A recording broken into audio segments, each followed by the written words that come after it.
Bonjour tout le monde, aujourd'hui on va voir la conférence numéro 14, c'est les drogues et l'alcool. Les drogues et l'alcool, c'est deux défauts qu'on doit travailler même si nous n'avons jamais les essayé, les goûter. Car tous les défauts existent par deux pôles. C'est les pôles positifs et les pôles négatifs. Et les deux, il faut l'éliminer. C'est les pôles du goût et les pôles du dégoût. Les plaisirs et les déplaisirs. Sans savoir cristalliser les défauts, par des actes, nous pouvons avoir des vestiges psychologiques de ces défauts, comme la curiosité, des justifications, l'acceptation de ces défauts ou certains concepts. Ainsi que pour notre propre connaissance et pour pouvoir aider les autres personnes, nous devons travailler ces défauts, car quand on élimine un défaut, on va acquérir la sagesse qui est attrapée par ce défaut. Et quand on libère cette sagesse, on comprend mieux nos défauts et aussi les défauts des autres personnes. Et comme ça, on peut donner des pistes pour que les autres personnes arrivent à surmonter des addictions, des défauts très gros, très durs à surmonter. Si on pense ne pas avoir ce problème parce qu'on l'a jamais goûté, il faut savoir qu'il a les pôles négatifs, comme je vous avais dit. Donc, quand on critique, quand on juge quelqu'un parce qu'il boit, parce qu'il se drogue, il faut aussi travailler cette partie-là. Parce que les défauts vont aller d'un côté à l'autre côté. Et si on est trop de notre côté, on va retomber très vite dans l'autre pôle. Donc, si on est vraiment critique de quelque chose, si on juge beaucoup quelque chose, on va tomber dans les pièges et on va tomber dans l'addiction. Donc, les drogues et l'alcool, c'est des défauts très puissants, mais c'est différent. Donc, il faut les travailler à part. Travailler l'alcool et ensuite travailler les drogues pour éliminer tous ces défauts. Donc, les deux objectifs de cette conférence, c'est apprendre à être conscient que c'est vraiment des gros défauts qu'il faut éliminer et que c'est un défaut qui va nous empêcher de faire la grande offre, l'autoréalisation. Et une fois que les a étudiés, on va aider aux autres personnes pour éliminer ces défauts. Il faut toujours aider les autres, il faut toujours partager ses connaissances si on veut faire l'œuvre. Donc, on va enseigner aux personnes affectées par ces défauts. Les drogues et l'alcool, c'est des drogues différentes et très puissantes que toute personne peut éliminer si elle le veut du cœur. Pour n'importe quel défaut, on a de la sagesse cachée. Plus c'est gros le défaut, plus la sagesse est grande. Et comme ici l'alcool et la drogue c'est des gros défauts, il y a beaucoup de sagesse à récupérer de ces défauts. On va commencer à connaître l'alcool. L'alcool c'est un démon. Il existe de nombreux démons sur cette planète, des influences qui affectent notre ego. Mais c'est un défaut qui profite de nos propres défauts. Et il dépend de chacun de nous de réussir une épreuve ou de tomber. Algol, c'est une force qui travaille pour l'ego, c'est une force du mal.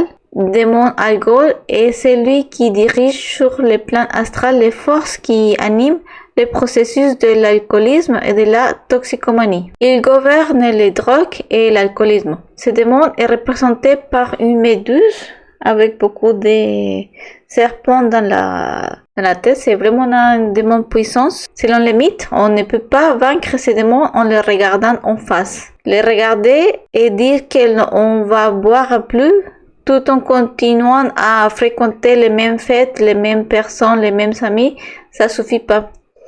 Il faut vraiment changer d'ambiance, des amis, des habitudes. On va arrêter de faire la fête. Nous devons lui donner le dos, ne plus les revoir, abandonner les amis qui nous ont poussés à l'alcoolisme, regarder les reflets, examiner ce que nous avons fait, les conséquences de l'alcool, analyser les justifications et la mauvaise volonté. On ne va pas éliminer l'alcool si on ne change pas des habitudes des personnes, si on ne change pas tout l'entourage. Ce démon est une des plus terribles de cette planète. Les maîtres ont fait un recensement pour voir quels étaient les démons qui entraînaient le plus de personnes vers l'abîme en dégénérant la race. c'est celui qui pousse le plus à commettre des actes délictueux. Il va désinhibir notre personnalité, comme ça on va faire des actes qu'on n'aurait jamais fait. Bon, on va voir ces slogans qui a cette démon. Il est le maître de la planète, présent dans tous ses recoins. Toutes les excuses sont bonnes pour tomber dans sa tentation. Personne ne trouve étrange de perdre la conscience, l'argent, la santé et bien d'autres choses à cause de ces produits socialement acceptés. C'est le maître de la planète. On manque de but dans la vie, on a un manque d'objectifs et on s'ennuie dans la vie. Il rêve que de week-end pour boire, faire la fête ou de sortir et boire le jeudi ou vendredi ou de sortir et parler avec un ami en buvant une bière. Donc on manque de but et on s'ennuie dans cette vie parce qu'on ne connaît pas notre objectif. Sans avoir une force pour changer à l'intérieur, on va s'ennuyer, perdre notre vie et la vie suivante et aussi ensuite. Donc c'est pour ça qu'il nous amène à l'abîme très facilement. On va brûler les 38 vies que nous avons. Nous devons tous travailler sur ces défauts. C'est les voleurs des atomes solaires. Les atomes solaires sont la conscience, les essences ou l'énergie qui nous sont données pour accomplir le travail spirituel et que nous perdons avec la drogue ou l'alcool. Il faut avoir un peu de force de volonté pour faire ce travail et avec l'alcool et la drogue, on va les perdre totalement. Il faut éviter, il faut s'aider pour réussir ses objectifs. C'est le père de la corruption ou de la disgrâce. Chaque fois qu'on rencontre de l'alcool ou des drogues, les personnes sont plus faciles à influencer. C'est facile de commettre, manipuler quelqu'un, de lui suggérer des choses, de lui dire mais c'est pas si grave, essayez, pourquoi pas. Et bon, les personnes tombent plus facilement avec l'alcool ou la drogue. Donc, c'est pour ça que c'est le père de la dégénérance et du vice. Les pires actes de dégradation sont commis sous l'influence de ces substances. Les pires bassesses sont perpétrées sur leur emprise. On est vraiment plus conscient, on perd la personnalité, les freins qui nous arrêtent de faire certaines choses. On les perd avec ces substances. On ne serait jamais d'accord si on n'avait pas bu ou consommé quelque chose. Et c'est comme ça aussi que les gens se font arnaquer et les personnes peuvent profiter pour faire des chantages aux autres personnes s'ils ont réussi à que quelqu'un commis des actes très graves. On va se dégénérer avec des actes sexuels ou avec la violence ou des mauvais traitements. On va être plus violent, on va cogner, insulter, et vont se produire sous l'influence de ces substances. L'alcool et la drogue sont des vices. Nous devenons finalement leurs esclaves, dépendant de leur consommation. On va voler pour obtenir de l'alcool, de la drogue. On va penser qu'il y a ça, on va faire notre horaire en fixant cette vice, on va gagner de l'argent pour acheter de la drogue ou l'alcool. On va vouloir faire des collections de l'alcool ou des drogues ou tester différentes choses et on va consommer notre énergie, notre temps, notre argent, toutes nos ressources pour nous autodétruire et aller plus vite dans les abîmes. C'est vraiment bête quoi. On se tue soi-même et on perd beaucoup de volonté. Ici, on va essayer de gagner la volonté avec cette conférence. Il détruit des foyers, les parents, les enfants. Une seule personne souffrant d'addiction peut ruiner une famille. Ça, c'est un gros karma pour une famille avec quelqu'un avec ces problèmes. De nombreux accidents vont se produire sous l'influence de cette toxine. C'est l'origine des mauvaises décisions avec l'alcool. Les défauts augmentent, la capacité de prendre des décisions et notre conscience diminue. Donc ça provoque la misère et la ruine. Il va empoisonner la raison pour détruire la race. Et toute action a des conséquences. Donc si on fait vraiment des grosses mauvaises actions, on doit payer ces actions. Donc on ajoute du karma à notre existence et aussi des récurrences. Donc le karma qu'on a gagné et la récurrence qu'on a gagné, on va la vivre dans la vie suivante. C'est pour ça qu'il va tourner plus vite la rue de Samsara. On va commettre les mêmes actions, mais plus grave parce qu'on va alimenter toujours les défauts. On se rappelle que nous avons vu dans la conférence sur la évolution et révolution que nous avons 108 existences. À partir de la 54 au milieu, et existence, notre intellect va fonctionner en raison de notre instinct égoïque, de nos désirs visant à mener la race jusqu'à la fin sans nous autoriser. Donc, à partir de 54 existences, c'est l'ego qui commande notre corps. C'est beaucoup plus compliqué de sortir de la route de Samsara, mais aussi, si on sort, on aura plus de sagesse. Plus les défauts est gros, plus il y a de sagesse cachée dans ces défauts. On va étudier les caractéristiques de ces démons. Donc, il lubrifie la rue de Samsara. Donc, la rue de Samsara, ça va passer plus vite pour nous. On va brûler nos existences plus vite parce qu'il va pousser la plupart des personnes à consommer leur résistance plus rapidement. Il va faire qu'on perde du temps, la conscience. On va croître nos défauts. On va gagner du karma et on va rendre impossible la sortie de la rue du Samsara. Pour sortir de la rue du Samsara, il faut travailler sur les 3 facteurs.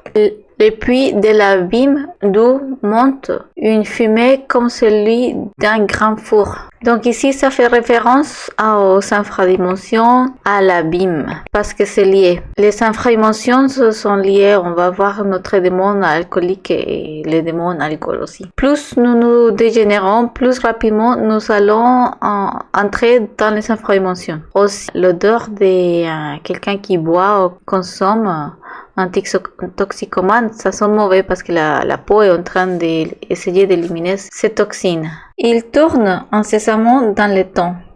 Il va brûler plus rapidement nos vies, il va tourner plus rapidement nos temps, on va les perdre plus vite. Avec ces vices, la personne devient esclave, utilisant leurs ressources et leur temps en fonction de l'alcool ou des drogues. Et il semble avoir le don de la ubiquité. C'est présent dans tous les niveaux, dans toutes les générations, dans tous les événements, dans tous les temps, dans toutes les civilisations, au travail, en famille, dans le secteur privé comme public. On les voit dans la télévision, c'est toujours présent et normalisé dans la société. Toutes les époques de l'humanité, l'alcool a été présent. On est constamment tenté. Même si on va dans un baptême, on va boire de l'alcool. À chaque dîner, à chaque réunion, à chaque fête, à chaque signature de contrat, même pour parler avec des amis tranquillement, dans, je sais pas, dans la terrasse ou dans un café, on a besoin de boire de l'alcool. On a associé être heureux avec l'alcool. Et les gens sont incapables de se sentir tranquilles sans une bouteille d'alcool et on se sent sophistiqué. Et on paye très très cher pour des choses vraiment ça va nous abîmer la santé, on va perdre de l'argent, de la conscience, le temps, tout. Il est présent dans toutes les célébrations. Pourquoi? Parce que l'alcool donne de l'entraîne et désinhibe la personnalité. Ainsi, une fête sans alcool paraît ennuyeuse, sans intérêt. On pense qu'on est incapable de se divertir, de s'amuser sans alcool. Dans toutes les couches sociaux et dans tous les milieux très élevés, ou plus modeste. Il existe des drogues pour les riches et il existe des drogues pour les classes plus basses. Le malanalgo est partout très subtil et diplomatique. On l'introduit à chaque aspect de notre vie. On signe des contrats plus facilement avec l'alcool. C'est plus une demande grossière, ça s'est fait sentir plus subtil avec l'alcool. Et plus diplomatique, les garçons peuvent utiliser l'alcool pour essayer de coucher avec une fille.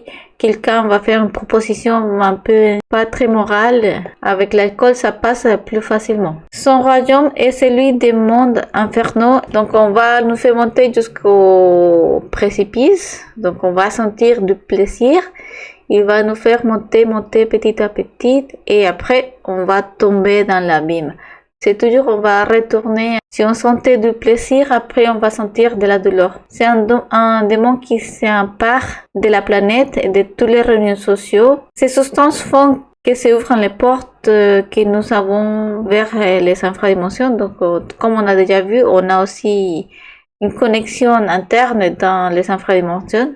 On a des connexions vers le haut et vers le bas. Et quand on consomme ces substances, les portes vers le bas vont s'ouvrir.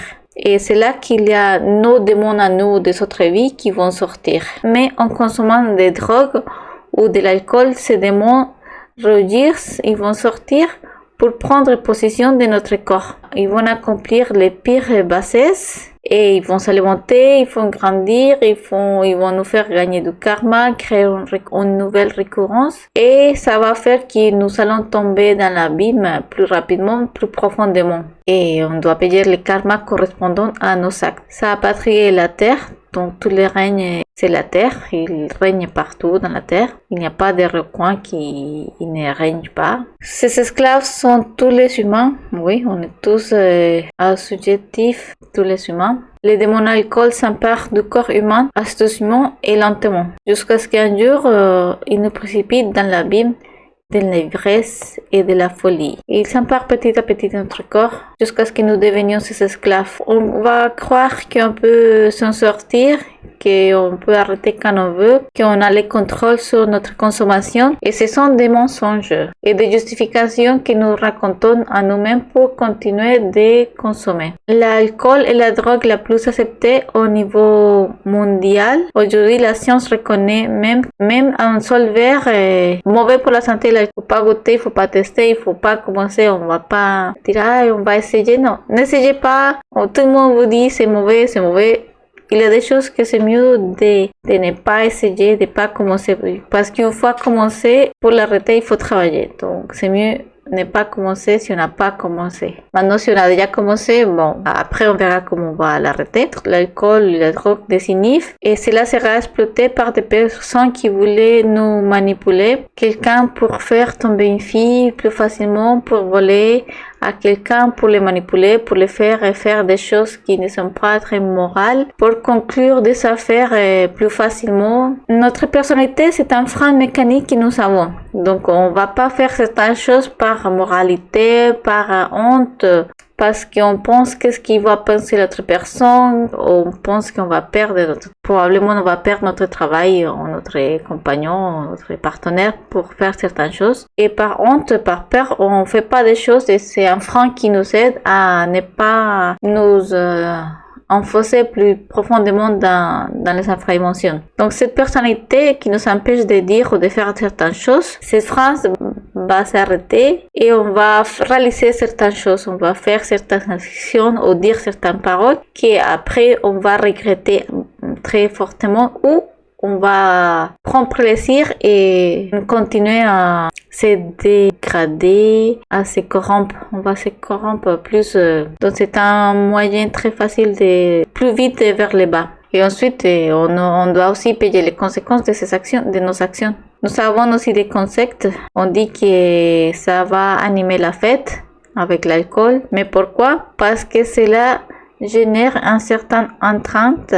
Et cette entrainte, ce sont nos défauts qui se désinhibent. Les freins mécaniques de la personnalité se relâchent et une personne introvertie avec l'alcool devient extravertie. Cela donne une sensation de courage. Beaucoup de personnes sont incapables d'affronter certains défis ou de parler avec quelqu'un, mais avec l'alcool ou la drogue, ils se disent maintenant je suis un homme, je vais affronter tel truc. La vérité, la vraie bravoure consiste à affronter les choses sans aucun toxique. Il faut apprendre aussi à travailler notre faiblesse, notre peur pour affronter mieux et en conscience les obstacles que nous avons en face. L'alcool ouvre la porte à tous les défauts, même les plus bas, comme les perversions et la violence, la dégénérance. Et cela commence à se normaliser dans notre tête et on commence à participer et pratiquer activement des actes dégénératifs. Donc c'est comme ça qu'on devient un dégénéré. On peut tomber très très bas. La ociosidité, si on s'ennuie, si on n'a pas de but dans la vie, et la curiosité mal dirigée réveille nos vices liés aux drogues ou l'alcool, ainsi que des autres vices comme la masturbation, la pornographie, parce que nous manquons un objectif, un but dans la vie, nous manquons de l'ordre, et il nous manque une ambition élevée. une ambition de s'améliorer, d'être une meilleure personne. On est un peu dérotiste, ça vaut pas la peine de faire ça, ça vaut pas.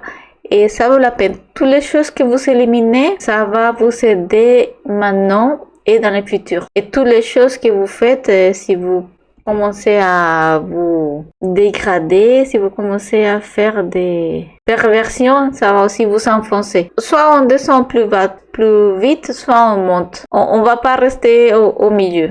La vie, ça avance et soit on monte, soit on descend. On va pas rester où on est. On commence toujours par essayer des petites choses, mais cela ouvre la porte davantage, plus pour essayer plus d'alcool ou plus de drogue, ou une curiosité pour expérimenter au-delà des sens. Il faut savoir que les expériences avec la drogue, qui pensent qu'ils se connectent spirituellement avec une autre dimension, c'est vrai que c'est une autre dimension, mais c'est une dimension vers le bas. C'est les infradimensions, c'est pour ça que c'est obscur. On va jamais tester les dimensions supérieures avec la drogue ou l'alcool. Donc jamais on va connecter avec la conscience sous l'emprise d'une substance. On va avoir nos cauchemars et on va réveiller plus de défauts. Si on veut connecter avec des dimensions supérieures, il faut faire les pratiques comme la méditation ou le dédoublement astral. Ce sont des expériences qui vont nous marquer positivement et qui vont nous encourager à faire le travail spirituel. Une méditation transcendantale, vous allez vous rappeler toute votre vie. C'est vraiment magique au niveau blanc, au niveau supérieur, pas la mage noire qui c'est les infradimensions. Nous avons des concepts tels que sans alcool ni drogue, nous ne pouvons pas nous amuser. Quel dommage de penser que sans une substance, nous ne pouvons pas être heureux. Ça veut dire que vous êtes heureux seulement si vous consommez quelque chose. Vous êtes vraiment fragile. On a une psychologie très fragile si on dépend d'une substance pour être heureux. Cela suggère un problème plus profond, comme une personne dépressive qui cherche à fuir à travers des substances. Sans traiter les causes réelles, on va continuer à prendre un peu d'alcool, être je ne sais pas, des instants heureux pour revenir plus dépressif. Plus les pendules passent de l'autre côté, plus le retour, ça sera plus grand et compliqué et dur. Parce que la vie, c'est un pendule. C'est pour ça que c'est mieux être au milieu. On travaille les goûts et les dégoûts et on reste avec du contrôle et centré au milieu. Donc, les conséquences vont être plus, ça va dans les sentiments de plaisir, plus le retour va être dévastatrice et plus ça va être dur le retour. Et les conséquences seront plus fortes. Et à chaque fois, ça sera plus compliqué d'avoir un sentiment de plaisir. Donc, il faut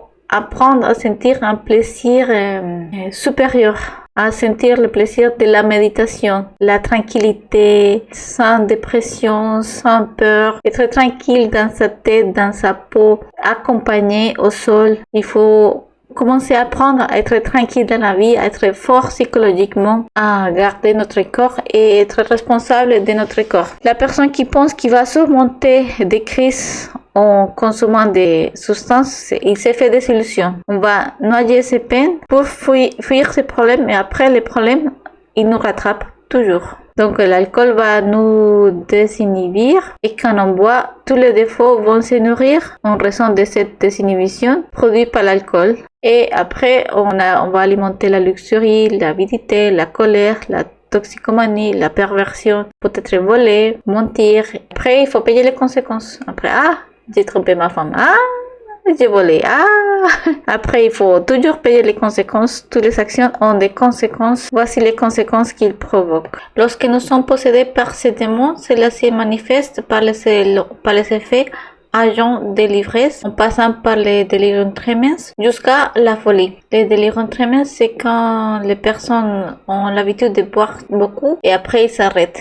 Ils vont avoir le délirium tremens, que c'est la sueur nocturne. C'est là que vous pouvez lire là. L'addiction peut nous amener à la folie. On voit des SDF dans la rue que dû à l'alcool devient fou. Ça arrive à n'importe qui, ça va affecter les ADN et la descendance sera des problèmes, des paralyses ou des autres états héréditaires. Scientifiquement, il est prouvé que l'alcool et les drogues dégénèrent et endommagent les fœtus en gestation. C'est pourquoi l'alcool est interdit aux femmes enceintes. L'alcool est utilisé comme solvant, comme désintégrateur, ainsi agit, c'est toxique à l'intérieur de nous. Il détruit notre partie émotionnelle, physique, mentale, motrice, tout notre intérieur est affecté par ces toxines. Il affecte nos cellules nerveuses qui sont remplacées par des cartilages. Les personnes commencent à devenir cadavériques. On voit quelqu'un avec des problèmes d'alcool ou de drogue qui vont se sécher la peau, vont commencer à devenir à des cadavres avec les yeux bien à l'intérieur. Il va nous éloigner de plus en plus de notre être. Ça va être plus difficile d'avoir des astrales conscientes, d'écouter notre conscience, notre instinct. Ça va être de plus en plus difficile de connecter avec notre être et de faire le travail pour l'autoréalisation. Il consomme nos cellules solaires, notre énergie, notre richesse, et il va détruire la possibilité de connecter avec notre être. Par désinhibition dans le sexe, il va nous amener à de pires bassesses dans l'infrasexe. Comme on est désinhibé, nous allons commencer à faire des actes de plus en plus bas. Nous allons nous dégénérer de plus en plus et notre sexualité va devenir de plus en plus dégénérative. Dans un état normal, quelqu'un peut penser non, je ne ferai jamais telle bassesse, ça je peux pas, c'est indécent, c'est une manque de respect dans un état normal. Dans un état d'ivresse ou de drogaddiction, cet acte ne semble pas si mauvais que ça, ce n'est pas si méchant, ce n'est pas si dangereux, ce n'est pas si grave, ce n'est pas... Et après, on installe la permissivité envers la dégénérance, va s'installer. Et soit la personne est dégoûtée, il va payer des grosses conséquences, soit il prend goût à cette dégénérance et il va continuer à faire des actes dégénératifs et il va descendre plus rapidement vers les infradimensions. Et bien sûr, les conséquences aussi vont être plus lourdes et plus rapides. Ou la personne peut avoir un profond repenti qui va détruire beaucoup de choses, un mariage, sa morale, sa santé mentale. Nos actes ont des conséquences et il faut payer ces conséquences. Il empêche l'atteinte de la chasteté scientifique, donc allumer le feu sacré, lever les kundalini, ça va être impossible. La pratique de transmutation, ça va devenir impossible, ainsi que l'allumer le feu sacré par l'élévation du kundalini, en raison de la dégénérance et de la perte des atomes solaires. Lorsque on boit, les défauts qu'on avait tués, ils vont revenir, ils vont être plus grands, on va les alimenter. Les peines vont venir plus grandes, on va les amplifier. Aussi la violence, la jalousie ou la luxurie vont revenir. Même les aspects qu'on avait déjà éliminés, ils vont se réanimer, ils vont se réveiller à nouveau, les défauts qu'on avait déjà tués, qu'on avait déjà éliminés, qu'on avait fait un travail de méditation, de mort psychologique. Ils vont revenir et en plus fortes parce que maintenant ils vont acquérir plus de pouvoir. Chaque fois qu'un défaut revient, il sera plus fort. Ça va diminuer aussi notre volonté parce qu'on n'a pas des atomes solaires qui vont nous aider à se battre contre les défauts. En état d'ivresse, on est plus influenciable face à toute suggestion, donc on est plus facile manipulable. Ça abîme la concentration et aussi l'imagination et va provoquer la distraction. Donc, on va avoir plus de problèmes pour faire les pratiques. La consommation d'alcool va nous disperser plus facilement et cela rend impossible les pratiques de méditation, de dédoublement astral. Ça stimule aussi la fantaisie. Donc, on va perdre l'essence du réel. Nous allons nous faire des films dans la tête. On va aggraver les choses, les rendre plus graves de celles qui sont.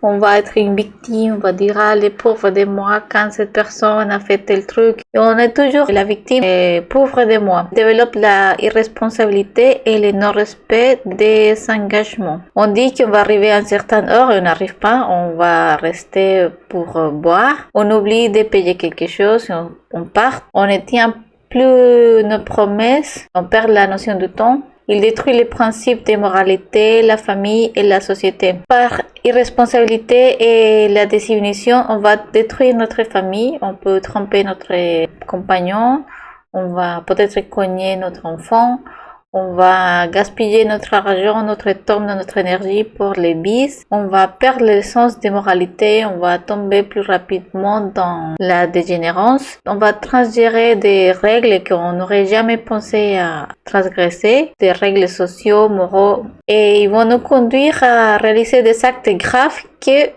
on aura des conséquences graves aussi. On va perdre des opportunités professionnelles ou des avancements dans nos projets. Il a tout à perdre.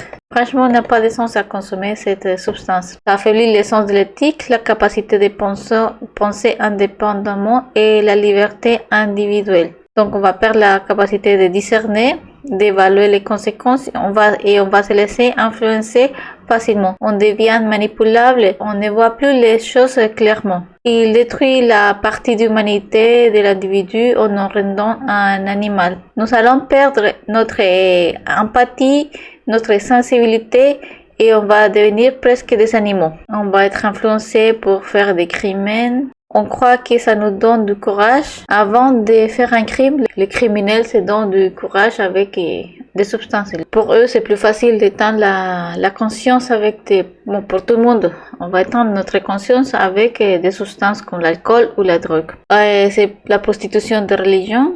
On va perdre nos valeurs, les choses ne paraissent pas si graves. Les conséquences du plaisir sont inévitablement la douleur. Donc, plus le plaisir est grand, plus la douleur va être grande. Ça va revenir les pendules plus fortement. Les atomes de l'ego vont se cristalliser de plus en plus en nous. On va détruire notre élan spirituel et ça va être plus difficile pour faire notre travail spirituel, notre travail de la conscience. Donc, chaque goutte de substance va nous éloigner de notre être. Il va nous éloigner de la possibilité de faire notre travail intérieur pour atteindre la autorisation. Chaque substance, ça va nous empêcher d'avancer dans notre travail spirituel pour s'autoriser.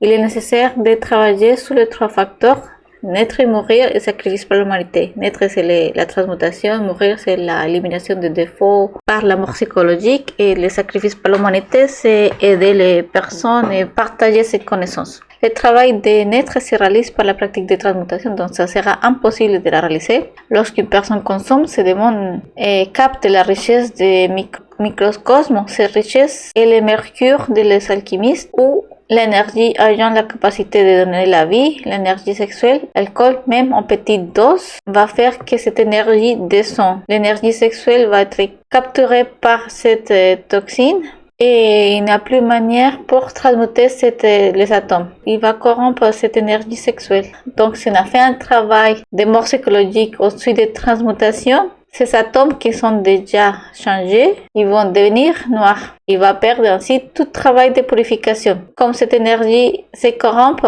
nous risquons une chute. Donc, on va perdre cette énergie, on va alimenter la luxurie. Les défauts, les moi que nous avons éliminés avec effort et volonté grâce à la mort psychologique vont revivre par l'alcool et ces défauts vont être plus fortes. Une seule coupe d'alcool peut réveiller des milliers de défauts que nous avions déjà éliminés. Lorsque la consommation de l'alcool ou des drogues, les centres vont se déséquilibrer. Lorsque nous allons méditer, nous allons éliminer des défauts et les centres, notre centre, la machine humaine va commencer à s'harmoniser. L'esprit va s'habituer au silence. Le centre moteur va s'habituer à ne pas parler, à parler qu'il est nécessaire. Le centre émotionnel va s'habituer à être tranquille. Le centre sexuel va se calmer et ne s'activer que pour le travail de transmutation, sans être affecté par des stimulus extérieurs ni par les fantasmes perturbateurs. Et tout ce travail-là, on va tout les perdre. Tous ces centres vont désharmoniser. On va déséquilibrer tout ce travail qu'on a fait. L'esprit va devenir agité et bruyant. Les émotions deviennent incontrôlables. Les centres moteurs perdent le contrôle. Les centres sexuels se corrompent. On va arriver dans une chute. Toute volonté, toute force pour faire des sacrifices pour l'humanité va se perdre parce qu'on a besoin de la volonté pour faire des sacrifices pour l'humanité. Un maître a dit, maudit soit celui qui enseigne cette connaissance et tombe dans les drogues ou l'alcool, car il cause beaucoup de tort par les mauvais exemples. Les personnes apprennent plus par l'exemple que par les paroles. Maintenant, on va voir les avertissements. Nous devons être radicaux face à ces défauts de l'alcool ou de la drogue. C'est-à-dire ne plus jamais en consommer. Pas une seule goutte de plus ici et maintenant. On arrête, on abandonne cette addiction. Il faut être vraiment radical. Nous devons être sérieux, radicaux et on arrête ici et maintenant. Dès que nous avons cette connaissance, on va commencer à la tester, on va commencer à faire mort psychologique et on va gagner les mérites pour arrêter cette addiction. Ici et maintenant, vous prenez cette décision et c'est fait. Avec ce démon, on ne peut pas faire aucun compromis. Il est très intelligent. On va pas dire je vais boire que les week-ends, qu'avec les amis. Cette fois-ci, une fois par mois, une fois par semaine, seulement dans les fêtes. Seulement ce que mes amis me donnent, je n'achète jamais. Je consomme que dans les fêtes, les grosses fêtes, que pour Noël. Non. On apprend à dire non, on apprend à respecter nos limites, on va pas tomber dans les pièges parce que sinon ça nous amène à l'échec et quand on soit dans les points les plus faibles, tout l'alcool va nous taper très très fort. Il est vraiment intelligent. Ça amène à l'échec car chaque consommation fait perdre la volonté et les défauts reviennent de plus en plus fortes et rusés. L'alcool, c'est un démon traître. Et tôt ou tard, il va nous poignarder dans le dos. Au début, lorsque on arrête, on peut recevoir de la force spirituelle pour travailler contre cette addiction. Mais ce démon se cache pendant un temps, des jours, des mois, des années, en attendant le moment opportun. Il va attendre une situation difficile, une perte de travail familial, une dépression ou une grande occasion, une célébration importante où il pense qu'on ne peut pas refuser de boire ou de consommer. Nous devons apprendre à dire non, sans nous soucier de l'opinion des autres et de rester ferme dans nos décisions. Il faut être radicaux, il faut dire non, il faut savoir tenir tête. Personne n'oblige personne à faire des choses. Donc, donner un mauvais exemple a un impact bien plus fort que 1000 paroles. Donc, je peux vous dire toutes les choses qu'il faut pas faire et qu'il faut pas boire. Mais si moi, je bois, je donne un très mauvais exemple. Donc, c'est très bien de travailler pour la salut des âmes, donc partager cette connaissance, mais il n'est pas juste de donner un mauvais exemple. L'alcool est lié à l'élément de l'air. En buvant, nous allons tomber comme la pentalphe inversée. L'élément de l'air en nous s'inverse avec la consommation d'alcool ou de drogue. Donc, à la place d'être des hommes élevés, on sera des hommes inversé qui tombe et l'esprit se retourne contre lui-même. On devient victime. Donc on va commencer à remplir notre tête avec des pensées telles que je ne peux pas, ça vaut pas la peine, je suis un perdant, je ne veux rien, je ne suis personne et blablabla. Et il faut savoir que cette vie, on doit profiter pour s'améliorer, pour faire du travail spirituel, pour avoir moins de colère, moins de perte de paresse. Il faut travailler dans cette vie pour s'améliorer. On chute, on recommence à consommer à nouveau et le cycle va se répéter entraînant une descente progressive jusqu'à ce que rendre la sortie presque impossible. On est pris au piège et c'est ainsi que la vie va s'épuiser, le temps va passer, on va perdre une existence. La nouvelle existence va avoir les karmas qu'on doit payer pour les choses qu'on a fait. On a des récurrences, donc on va commencer à boire à la même âge et les choses vont empirer parce que comme on a des défauts plus grands, les conséquences sont plus grandes. Et aussi, les défauts vont revenir plus renforcés avec plus d'intelligence, plus de force et plus d'avantages de récurrence et de karma. Intérieurement, la personne peut voir qu'on contaminant son énergie spirituelle de vie avec des substances, avec l'alcool ou la drogue, elle va se polariser cette énergie vers le bas. Le symbole de l'homme élevé et de l'homme vertu de Léonard da Vinci, la pente alpha qui représente l'homme élevé, ça va se renverser. On va perdre les atomes solaires à cause de ces substances et l'ombre élevée va se polariser vers les infradimensions et ainsi on va alimenter nos défauts. C'est pour ça qu'il ne faut pas jamais boire. C'est pourquoi le maître disait que c'est maudit et que tu vas récupérer le chemin. Nous voyons notre chemin comme une seule vie, mais nous oublions qu'on a 108 existences dans une tour de la rue de Sansara.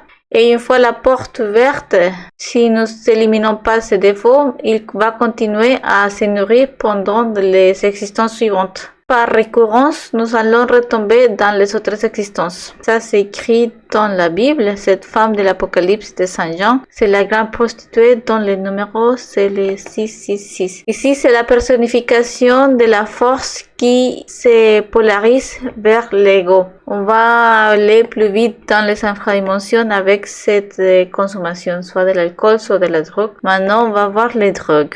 Mais avant de continuer avec les drogues, il faut préciser que tous les défauts se manifestent en deux pôles. Les pôles actifs et les pôles passifs. L'actif, c'est quand on consomme, quand on va chercher, quand on est actif. Et le passif, c'est celui qui met en colère, quand on critique, on juge les personnes qui consomment. Les deux, c'est incorrect. On doit rester neutre pour tout défaut. Les pendules entre les dégoûts et les goûts. Les agréables et les désagréables. On va éliminer les deux côtés, comme ça on va percevoir la sagesse, la vérité, la connaissance objective. Quand on élimine les deux pôles de toutes les choses, on arrive à la vérité. Nous devons toujours travailler les deux pôles. On élimine les choses qui nous attirent ou les choses qu'on rejette. Il est important de respecter les libres arbitres de chaque personne. De plus, chacun se trouve à un niveau de compréhension différent. Si respecter et ne pas juger, ne pas critiquer, on ne sait pas qu'est-ce qu'on a fait dans notre vie passée. Donc on va pas critiquer, pas juger, même pas dans les pensées, parce que sinon on va se hypnotiser et perdre notre conscience. Notre conscience qui doit être dans l'instant. Ça sera en train de critiquer, c'est hypnotiser. Nous allons parler spécifiquement des drogues. Pourquoi? Parce que les drogues sont plus fortes que l'alcool en raison des niveaux de plaisir ressentis dans le moment de la consommation. Et plus le plaisir est intense, plus la souffrance pendule va se retourner en souffrance. Le niveau d'esclavage est plus fort, c'est plus compliqué de sortir des drogues. Et avec la consommation de drogue, les conséquences sont aussi plus terribles qu'avec l'alcool. Pour réussir de s'en sortir d'une addiction, d'un défaut très très grande, il faut constater que nous avons une conscience qui est puissante. On va faire un dédoublement psychologique qui va nous permettre de mettre en évidence cette partie supérieure que nous avons en chacun de nous. Ce dédoublement psychologique consiste à observer, à se dédoubler en observateur et observé. L'observateur, ça sera notre conscience qui va observer tranquillement, sans se hypnotiser, sans s'impressionner pour les choses qui arrivent, pour nos pensées, et on va voir toutes les pensées qui passent par nos têtes. Une pensée ou un sentiment, je vais acheter ça, je vais travailler pour avoir plus d'argent, pour payer ma drogue, je vais inviter telle personne pour ce week-end-là, on va la passer bien, on va consommer. Quand on travaille la colère, je vais les frapper. Pourquoi il m'a parlé comme ça? Moi qui si je suis tellement important, moi qui je suis son frère, son père, que la personne me doit du respect. Bon, là, c'est quand on travaille la colère, l'orgueil. On fait la même chose pour tous les défauts. On écoute les pensées, les sentiments, on a envie de les frapper, la sensation dans l'estomac de désirer quelque chose. Et on profite pour faire mort psychologique à toutes ces émotions. Donc, quand on se lance dans le processus d'auto-observation, on va faire une pause pour découvrir la réalité. En se connectant à notre conscience, on va découvrir la réalité de que nos pensées et nos émotions, ce n'est pas nous, c'est extérieur à nous. Ça ne nous appartient pas. Nous, on peut s'en débarrasser. Si on a une pensée récurrente de peu importe des tristesses, de ne pas se valoriser, des colères, on peut l'étudier et se débarrasser. On peut se détacher. C'est dur parce qu'on l'a alimenté pendant beaucoup d'années, parce qu'on a investi du temps, de l'énergie, même de l'argent pour la toxicomanie ou pour la drogue, l'addiction, pour la cigarette aussi. On a investi de l'argent, du temps. On a pu même sacrifier sa famille, ses amitiés, son travail, beaucoup de choses. Et donc, on n'a pas envie de perdre cette addiction. Donc, cette pensée, ces sentiments ne nous appartiennent pas. Ça appartient aux défauts qui nous manipulent, qui ont envie de s'alimenter, qui vont grossir, qui sont de plus en plus intelligents, qui ont beaucoup plus de volonté à chaque fois. Et si on découvre ces réalités psychologiques de dédoublement en conscience et les défauts, nous allons pouvoir se détacher d'eux et se débarrasser plus facilement d'eux. Ainsi, la conscience va chercher la vérité, le vrai, la connaissance objective. Et on peut se détacher de superficiel, se détacher de fausses concepts. On va se débarrasser de ce qui est temporal, qui va mourir avec le temps, et on va rester avec la conscience qui est immortelle. Donc, pratiquer cet dédoublement va nous permettre de distinguer le réel, notre conscience, et le passager, notre ego. Il est nécessaire d'apprendre à pratiquer ce dédoublement tous les jours. Comme ça, on va s'améliorer tous les jours. Lorsque nous pouvons vérifier le dédoublement psychologique, nous nous rendons compte qu'il existe en nous deux types d'hommes. Ça veut dire pour l'homme et pour la femme. Présents à l'intérieur de nous-mêmes. L'homme inférieur et l'homme supérieur. L'homme inférieur est l'homme normal, commun et ordinaire. Le supérieur est celui qui se trouve dans les dimensions supérieures, qui n'attend rien en retour, qui est conscient et qui par conséquent connaît la sagesse, tout ce qui est objectif, et se situe dans une octave supérieure. En découvrant que notre essence et nos défauts sont des aspects différents, que nous sommes composés par une partie passagère et subjective et l'autre partie qui est éternelle et objective, nous pouvons plus facilement éliminer l'ego, ce qui est subjectif et éphémère. On se sent plus attaché à ces défauts et par conséquent, on peut l'éliminer. On peut se détacher de ces défauts. Nous nous détachons de cet ego que nous avons nourri et aimé pendant longtemps à travers de nombreuses existences. Et notre homme intérieur, c'est la partie supérieure, notre être, notre partie consciente. Nous avons en nous l'homme inférieur, aussi appelé extérieur, et l'homme supérieur ou intérieur. Comme nous l'avons déjà dit, nous sommes 97% ego. C'est notre homme extérieur ou inférieur, celui qui regarde toujours vers l'extérieur, les superficiels, les subjectifs, l'éphémère, les apparences. C'est lui qui ignore, qui l'ignore. L'homme intérieur est notre être intérieur, la partie supérieure et divine que nous portons tous en nous et que nous n'écoutons pas car nous sommes hypnotisés par le monde extérieur. C'est notre véritable être, celui qui est immortel et qui sera jamais un être mécanique. Il suit son propre chemin. En étant supérieur, il est régi par des lois différentes de celles qui gouvernent les dimensions inférieures. Il fait rien sans rien penser, donc si on aide quelqu'un, on va attendre quelque chose en échange ou un merci. Il faut apprendre à aider les gens sans attendre rien, même pas un merci. Il a le sentiment d'avoir été mal récompensé, il se plaint de lui-même. Il a une trop haute opinion de lui-même. S'il est soldat, il aspire à devenir général. S'il est ouvrier dans une usine, il proteste car il n'est pas promu. Il veut que ses mérites soient reconnus. Il est toujours la victime, il se plaint de tout. Il a toujours les justifications, c'est jamais sa faute et c'est jamais lui qui fait les choses. Il faut savoir que dans cette vie, on a tout ce qu'on mérite. Ici, un petit résumé de l'homme inférieur et l'homme supérieur. Donc, il faut reconnaître ces deux êtres dans nous. Il faut les séparer pour se détacher de l'ombre inférieure de l'ego, de notre défaut, pour ne pas être attaché aux addictions et comme ça on va se débarrasser plus facilement. Si on se détache et on dit je ne suis pas cette colère, on peut l'éliminer plus facilement. Pour sortir d'un vice et avec cette connaissance, le plus important est d'apprendre à communiquer avec son propre être. Il faut reconnaître qu'il y a un être supérieur à nous et maintenant il faut apprendre à communiquer avec cet être.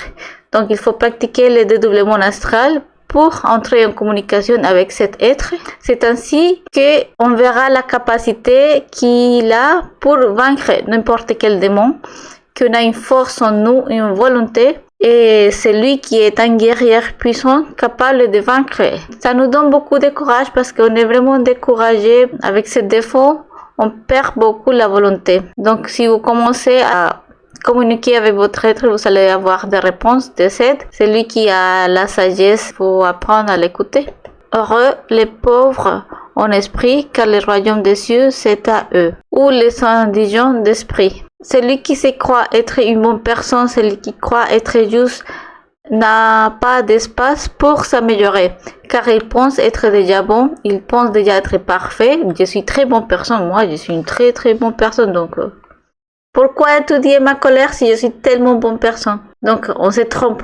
On se raconte des mensonges. Être pauvre d'esprit, c'est être pauvre en défaut, être humble et humilité, c'est la base de la sagesse. C'est la capacité de donner et de recevoir. Il est plus facile à un chameau de passer par les chats d'une aiguille qu'un riche d'entrer dans le royaume des cieux. C'est être humble. Quand on est riche, ça veut dire qu'on a beaucoup de défauts. Il est évident que le mental enrichi par tant de mérites, décorations, de médailles, distingués, vertus sociaux, théories académiques compliquées. On se remplit la tête de poubelles, des choses dont on n'a pas besoin. C'est quelqu'un qui a beaucoup de choses, beaucoup de défauts, beaucoup d'attachements. Donc c'est pas quelqu'un pauvre d'esprit. Et par conséquent, ne pourra jamais entrer dans les royaumes des cieux. Donc, il faut se détacher des défauts, des théories, des mécanicités, de toutes les médailles et de tous les mérites qu'on a en société pour avancer dans le chemin spirituel. Comprendre que le plus important dans notre existence, c'est la sagesse et la conscience qu'on va libéré. Pour entrer dans le royaume du ciel, le trésor de la foi devient indispensable. Tant que le dédoublement psychologique n'est pas produit en chacun de nous, la foi demeure plus qu'impossible. La foi, ce n'est pas croire sans expérimenter. La foi, c'est quand on a expérimenté, vivencié, on est témoin. Et avec cette foi, on ne peut pas changer de croyance. On est certain des choses. Parce que la foi, c'est la connaissance pure. Vous avez vivencié. C'est la sagesse de l'expérience directe. Si on s'est déjà dédoublé, si on a visité les dimensions supérieures ou inférieures, on connaît la réalité. C'est la personne qui a vivencié des choses, qui a expérimenté des choses.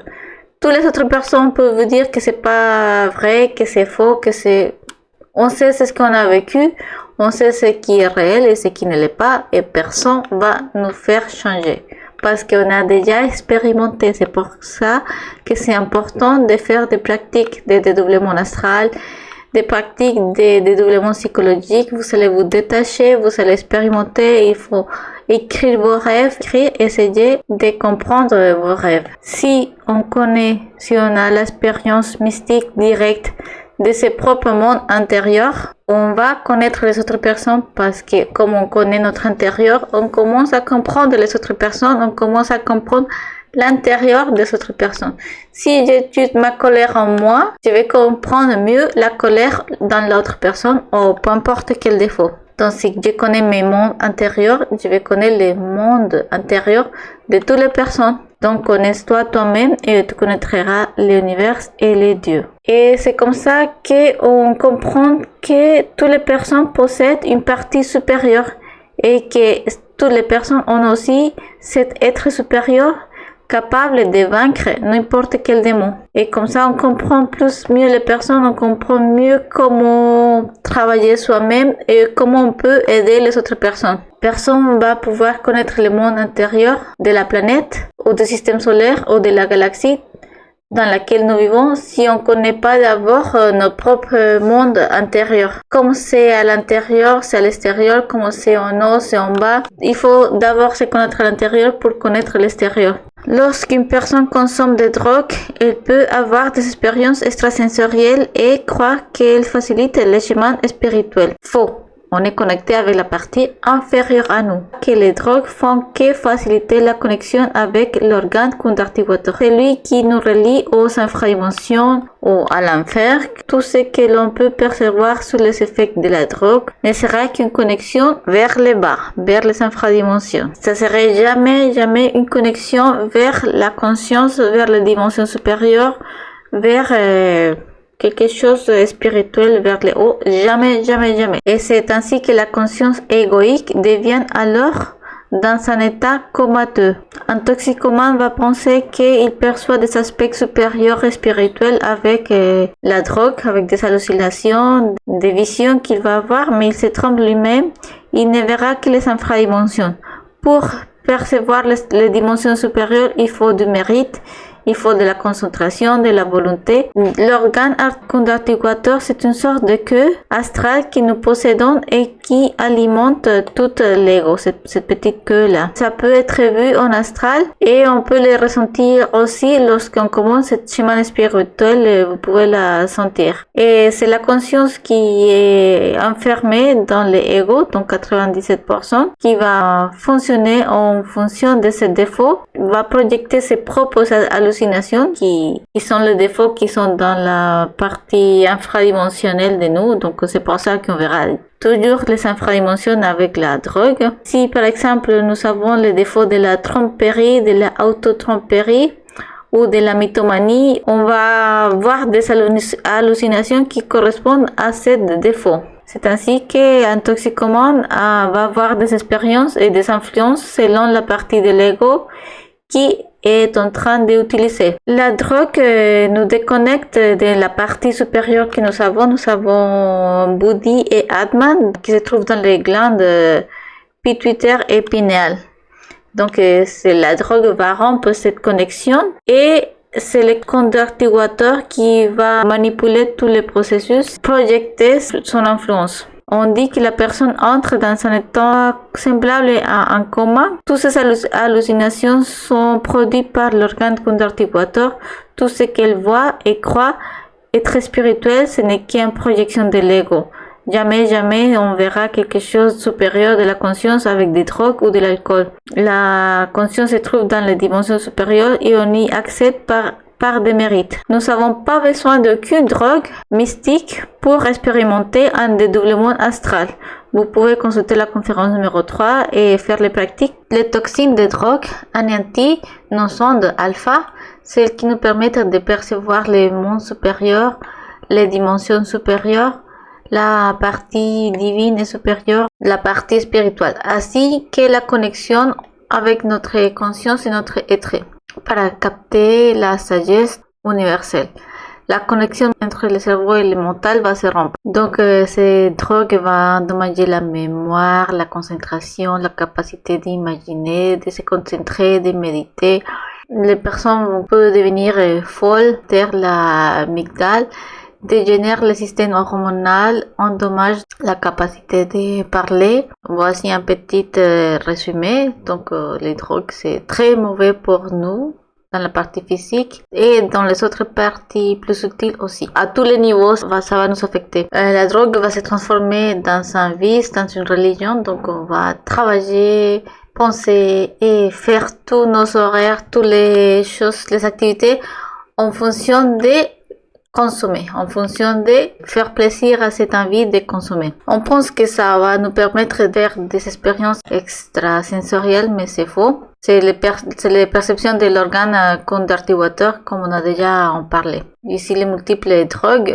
Et toutes les choses qu'on voit sur les drogues, c'est des simples hallucinations élaborées par l'organe conducteur. On va jamais voir quelque chose de supérieur, quelque chose de divin, quelque chose de la conscience. Non, c'est toujours les défauts, l'ego qui va parler dans ces hallucinations. Les toxicomans vont descendre plus vite dans les infradimensions car ils brûlent les temps plus vite, les existences plus vite, les défauts plus vite, les karmas plus vite. Donc on va se descendre plus vite dans les infradimensions. Le processus lié aux drogues a toujours existé, mais c'est à partir des années 60 qu'une grande expansion mondiale a eu des drogues grâce au mouvement hippie. Dans les années 60, l'ère des versets a commencé et est régnée par Uranus. Dans ce moment, il y a une onde dionysiaque qui a commencé à vivre dans toute la nature. En fait, c'est ce qui s'est passé dans les années 60, c'est qu'il y a un processus appelé le jugement des nations, visant à déterminer si on continuait avec la race ou pas. C'est un jugement pour savoir si l'humanité, ça valait la peine de continuer ou si c'était tellement dégénéré qu'il fallait mieux l'arrêter. Si on continue à se dégénérer, on doit payer des gros karmas et on va continuer à s'enfoncer dans les infradimensions. Donc par miséricorde, c'est mieux d'arrêter une race qui est très dégénérée. À l'issue de ce jugement, il a été conçu que l'humanité méritait d'être détruite. Donc depuis les années 60, ils ont dit bon, on va arrêter cette humanité, on va donner la place à une autre humanité. Alors ils ont produit une onde dionysiaque qui va accélérer l'avancement ou la descente. C'est une onde qui va nous donner plus envie de faire la partie spirituelle, mais aussi ça va faire que les gens montent plus vite ou que les gens descendent plus vite. N'importe où, on va, mais on va avancer plus vite. Donc c'est une onde qui va générer des niveaux de plaisir dans toute l'humanité. Si la polarité positive, c'est d'aider les gens qui souhaitent progresser au niveau spirituel. Donc c'est là que la liberté a sorti, qu'on pouvait parler plus des choses spirituelles, la liberté de culte s'est développée. On a commencé à parler de la gnosis, à faire la pratique de transmutation, d'éliminer l'ego. Parce qu'avant ça, ce n'était pas possible de parler de ce sujet-là. C'était interdit et c'était persécuté, notamment par l'Inquisition.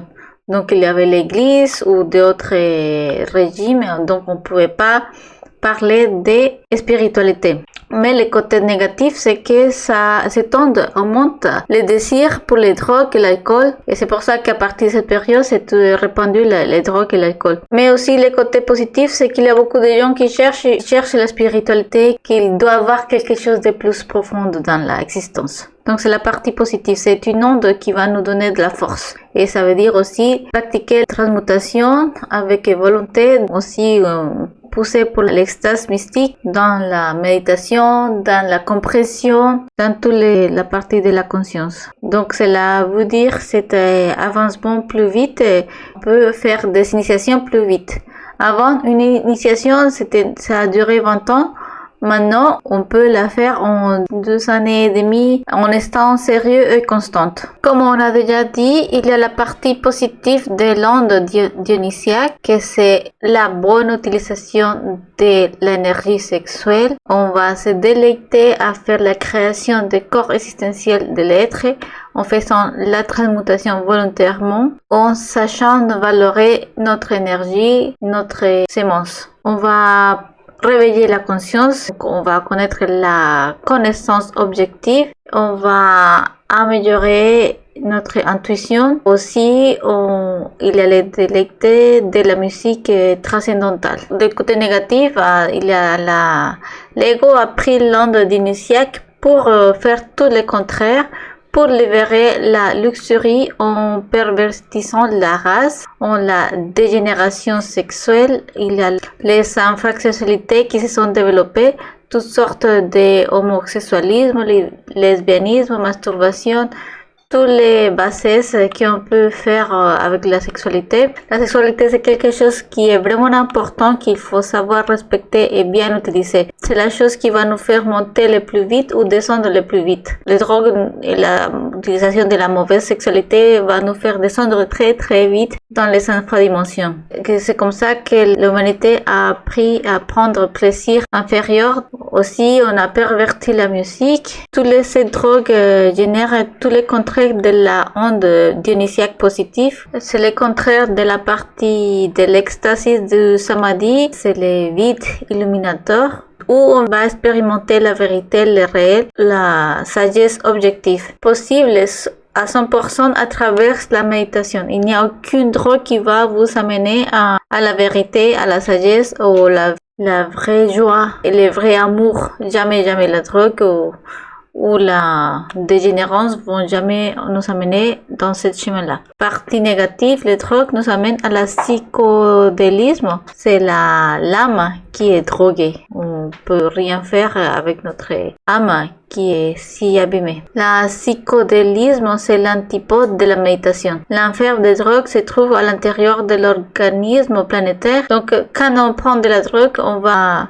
visiter les infradimensions. Dans les hallucinations, on va avoir des cauchemars et ça, ce n'est pas les dimensions supérieures, c'est les infradimensions. C'est tout le contraire au processus de la conscience. Donc la onde dionysiaque, on peut la utiliser pour aller plus vite dans les niveaux de l'être, pour monter plus vite, ou on va l'utiliser pour descendre plus vite. Les drogues intensifient évidemment la capacité vibratoire des pouvoirs subjectifs. C'est subjectif, pas objectif. Donc les choses qu'on va voir sous les drogues, ce n'est pas objectif. Bon, on va voir les conséquences des drogues. Les drogues sont bien sûr un défaut plus difficile et plus puissant que l'alcool. Par conséquent, les conséquences sont plus graves. Ils sont les mêmes conséquences que l'alcool, mais plus forte, et aussi il y a des autres conséquences. Abîmer notre partie physique. Quelqu'un qui commence à consommer, ça va abîmer sa peau, son visage plus vite. Mais il va être plus vieil plus vite. Les drogues aspirent la vitalité des personnes, les corps changent, prenant l'apparence d'un cadavre. Il maigrit, il va se décharner. Et l'affect aussi les sphères sexuelles, car la respiration est liée aux glandes sexuelles, ce qui conduit à la impuissance sexuelle. Les personnes avec ces problèmes ont beaucoup de problèmes sexuels. On va voir que ça va affecter aussi les gènes sexuels. C'est prouvé scientifiquement que les drogues vont altérer fondamentalement les gènes sexuels, et c'est démontré. Donc, comme on a dit, ça va affecter toute la partie physique, notre corps physique et notre corps vital. Il va détruire notre énergie, ça va détruire notre vie très rapidement, toutes les fonctions sexuelles, il va les détruire. Ça, c'est un toxicomane, ça se dégénère très vite, en quelques mois. Si on peut se dédoubler consciemment, il va voir qu'est-ce qui se passe dans ce corps. Dans la 4e dimension, le corps vital, celui qui régénère le corps physique, commence à devenir comme un cadavre. Car toute drogue ingérée par voie respiratoire va directement aux glandes sexuelles. Cela accélère fortement la dégénérescence sexuelle aussi, et le corps vital devient un cadavre qui va se refléter dans le corps physique dans quelques mois, 2-3 mois. La personne va avoir des cernes très profonde, un visage amaigri, ça va abîmer la santé très vite. Ensuite, le corps astral du toxicomane va agir comme un idiot, comme un zombie. Il va être comme un fou déchaîné, sans contrôle. Il se détériore. La personne se comporte comme un idiot, comme un imbécile.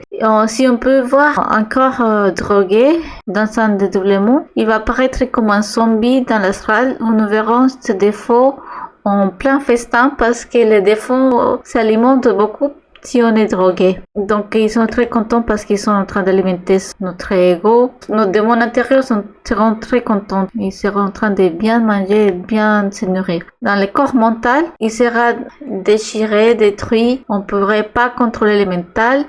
Sous l'effet des drogues, les personnes deviennent folles avec un corps mental fissuré, et les entités peuvent s'approprier, posséder les toxicomanes. Toute stabilité mentale se perd, ainsi que la concentration. Et le corps mental va paraître fissuré, rempli de fractures et de ruptures entre les cellules. Ensuite, le corps causal ou de la volonté, c'est plus grave parce que on perd toute la volonté, toutes nos décisions seront dictées par les défauts, parce que c'est les défauts qui prennent le dessus.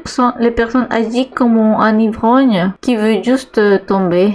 Et à cause de toutes les désinhibitions par la drogue, les défauts vont s'alimenter plus. Et on va se déconnecter de les bouddhiques et l'atmique. Donc, impossibilité de se connecter à la conscience. Et il n'y a pas que les dommages tridimensionnels, mais aussi toute la partie intérieure, tous les ravages de la drogue à cause de cette consommation qui est très très grave. Donc, ça va abîmer tous nos corps. Comment on doit éliminer ces défauts? D'abord, il faut avoir un objectif. L'objectif de l'autoréalisation intime, afin de triompher sur l'alcool et sur la drogue, sur ces démons, sur ces défauts. Il faut avoir un objectif dans lequel il faut investir du temps, de l'énergie et sacrifier ces défauts.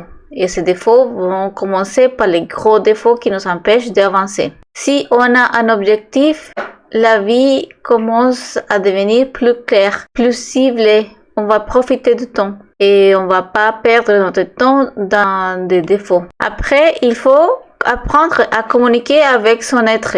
Il faut pratiquer les dédoublements astrales, les réussir, parce qu'avec ça, on commence à communiquer avec notre être et c'est lui qui va nous guider, va nous aider et comme ça, on va avoir plus de volonté quand on sait qu'on n'est pas seul et qu'à l'intérieur de nous, on a un guerrier très puissant capable d'éliminer n'importe quel défaut, n'importe quel démon que nous avons créé. La première chose à faire, c'est s'auto-observer. Dans chaque instant, si on est dans une fête, si on a envie de goûter à la drogue, à l'alcool, on va s'auto-observer pour voir ses désirs, comment ils commencent, c'est quoi ce qui déclenche une envie. Des fois, pour fumer, c'est quelqu'un qui voit d'autres personnes fumer ou quelqu'un qui se sent seul, qui se sent ennuyé et a envie de boire parce qu'il pense que c'est très...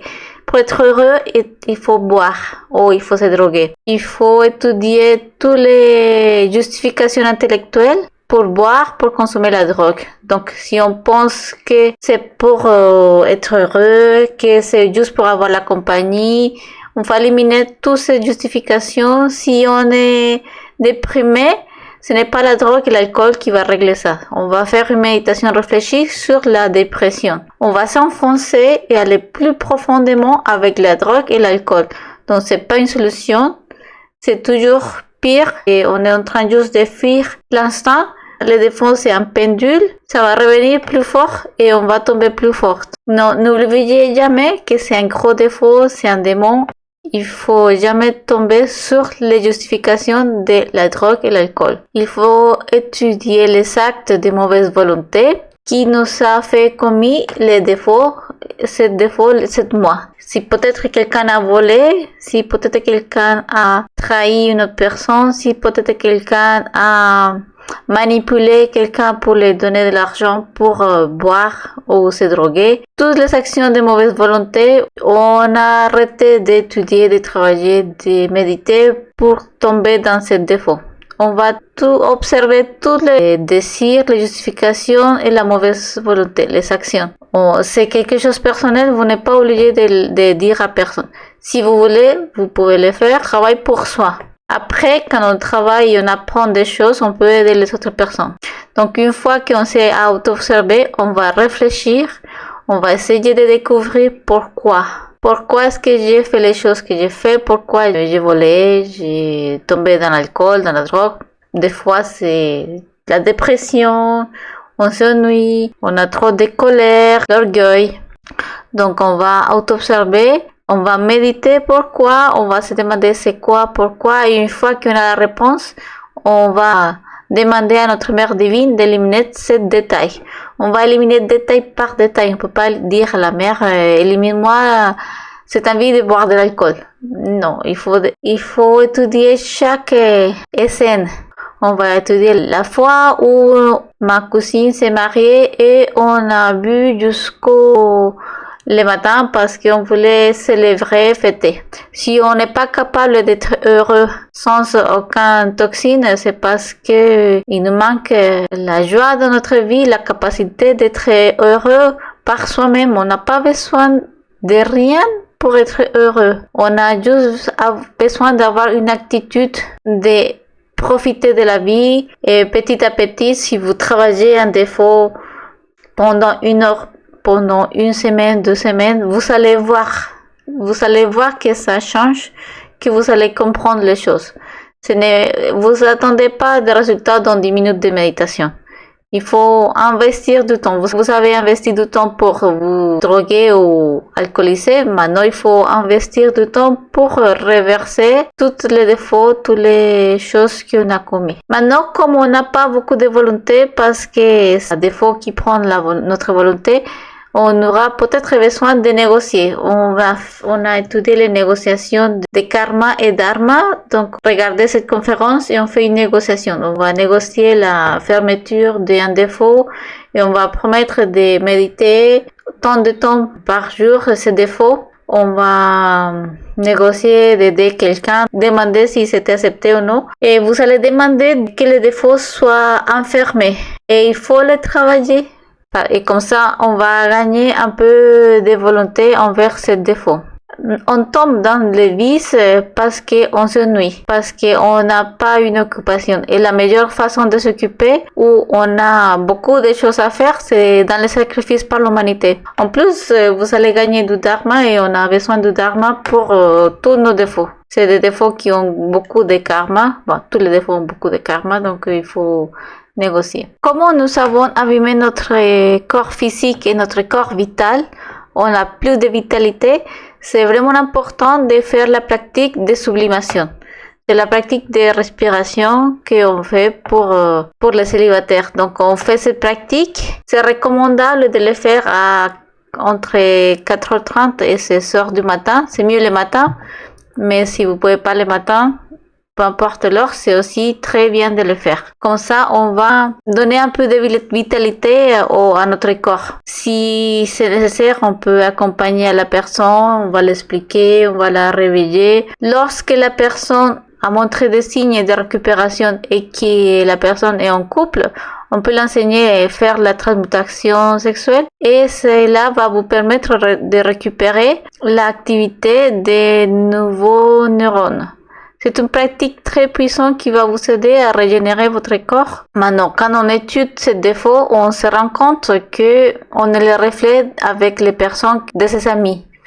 Donc, si on a besoin, on sort des cercles d'amis qu'on a. Il faut commencer à changer des activités, donc arrêter de sortir tous les week-ends en fait. Si c'est nécessaire d'aller dans une réunion parce que c'est le mariage de quelqu'un de la famille, vous allez voir si vous pouvez aller ou pas. Si vous manquez beaucoup trop de volonté pour dire non envers, vous dites non et voilà. À vous de voir. C'est vous qui prenez la décision, c'est chacun est responsable de soi-même. Maintenant, il faut apprendre à dire non. Personne n'est obligé de faire rien dans cette vie. Donc, commencez à dire non, commencez à changer de groupe d'amis. Dans la méditation, vous allez réfléchir et comprendre des choses. Et ça serait bien de faire une liste des choses qu'on a perdues, les moments le temps, l'argent, l'énergie qu'on a investi dans un défaut, si on a perdu des amis, si on a perdu des opportunités, jusqu'à quelle chose j'étais capable de faire pour des fois on tombe dans des dégradations très grandes, on se respecte plus. Donc on va méditer ça. Vous allez faire une liste des choses que vous avez fait, pourquoi vous avez fait, quel dommage vous avez causé à vous-même, aux autres personnes, à vos opportunités de travail, à l'argent, et jusqu'à quel point la drogue ou l'alcool nous a influencé dans notre dégénérance. Parce que ça influence beaucoup la dégénérance, on va descendre très très vite. Vous pouvez faire une liste aussi des choses que vous voyez, des amis qui, peut-être, par exemple, quelqu'un qui est mort pour conduire en état d'ivresse, quelqu'un qui a perdu sa femme, un accident grave que la personne a causé, et aussi les choses que vous allez gagner en laissant de cette addiction. Et les choses qui vous motivent à ne pas retomber, faites les listes que vous voulez, réfléchissez bien et comme ça vous allez avoir plus de motivation. Faites une liste des choses qui vous a aidé et les choses qui, si une fois vous êtes tombé, que vous allez retomber dans l'alcool, écrivez une liste de pourquoi vous avez tombé, les justifications, les excuses, toutes les choses et vous allez commencer à les éliminer. à faire mort psychologique de toutes les justifications, les pensées, les désirs. Il faut réfléchir aux mauvaises relations. On abîme beaucoup les relations avec les autres personnes avec une addiction. Donc, il faut commencer à réfléchir les relations qu'on a abîmées, les personnes qu'on a maltraitées, les personnes qu'on a trahies, les personnes qu'on n'a pas tenu parole. Aussi, il va nous éloigner de notre être, cette substance. Donc, on va réfléchir sur cette relation avec notre être. Les addictions nous amènent des conflits psychologiques.